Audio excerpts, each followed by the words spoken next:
Subtitles. You will absolutely never believe how delicious this cake is. I feel like I'm about to soar into the sky. What mysterious ingredient did Minnie add? I said, come eat my cake. Have you lost your mind?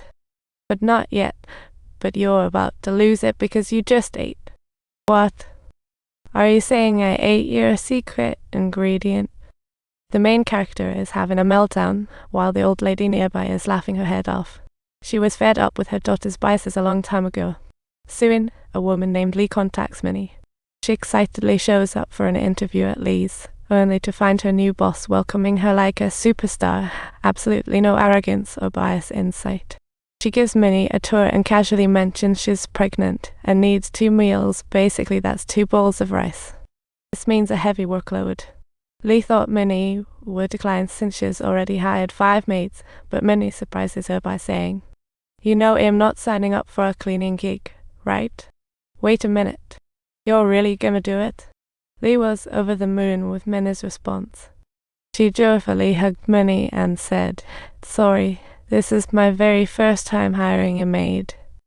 So that's how Lee got her first maid, and they hit it off like sisters, with Minnie teaching her all kinds of delicious recipes. During meals, Lee was even happy to sit at the same table as Minnie, despite Minnie insisting she should eat at the master's table.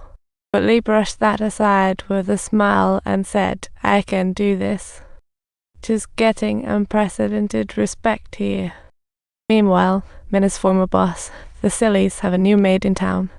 Her name is Lily, and she's got her own struggles. Today, she's asking Silly for an advance on her pay to cover her kids' school fees.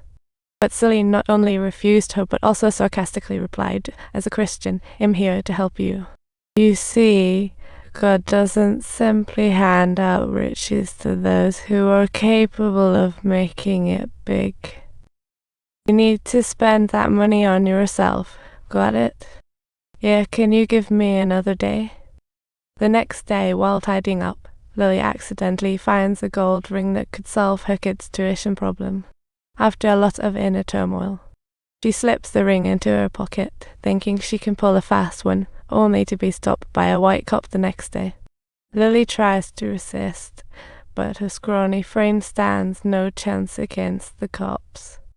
"I want my money. Help, don't hit me. Help." The cop pins Lily down and smacks her on the head with a baton. Silly watches this all unfold from the car, her eyes cold and unfeeling. Another maid, Abby, has it even worse. Despite her caring for her little lord every day, dressing her, helping her use the restroom, her attentiveness didn't earn her any brownie points with the lady of the house. Just once failing to change the baby's diaper on time, and she's scolded by the lady. Today, Abby hears Silly propose a black segregation initiative.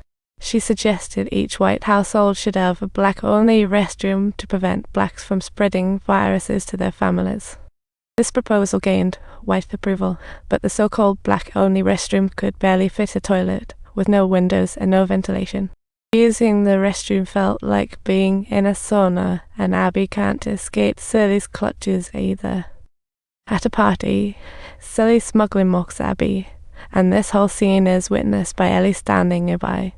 She's a writer, working at a local newspaper after graduating college, always hoping to write something meaningful one day. One of the few women in town without bias, as she was raised by a black nanny. For her, the love from her black nanny was far greater than what her biological parents ever gave her. Upon graduating and returning home, she learned her black nanny of 30 years was fired by her mom over a trivial matter. You know what? You have broken her heart. I'm sorry. I truly am sorry. Witnessing the injustice towards blacks, she decided to speak up for black women and first contacted her newspaper boss. She claimed she would write an article exposing the discrimination and injustice faced by blacks. Hearing Ellie could bring profit to the paper, the editor gladly agreed. Go find a place. That night, Ellie sought out Minnie and Abby. Hoping for their help in writing a biography about black women, the 3 shared their respective stories. Ellie noted down each story, but when she reported to the editor, he interrupted her. The editor felt that just two maids' experiences weren't representative enough. Unless more blacks could be found, the project would be shelved. Ellie informed him that no other blacks were willing to come forward. Because they feared retaliation from whites, no one wanted to risk losing their jobs. Ellie was left in a bind and was even starting to back out. Just at this moment, Abby shared a buried memory from her past. I left them there and went home. They couldn't do anything, so I brought my baby home. Subtitles. Now leave them there. They're dying right in front of me. They were only 24, right at their peak. Look what happened to their lives. Every year I feel suffocated, but you all are just another bridge. You stopped everything I wrote and everything he wrote. He will disappear. Today, Silly found Ellie. If you like this story, don't forget to subscribe to my channel.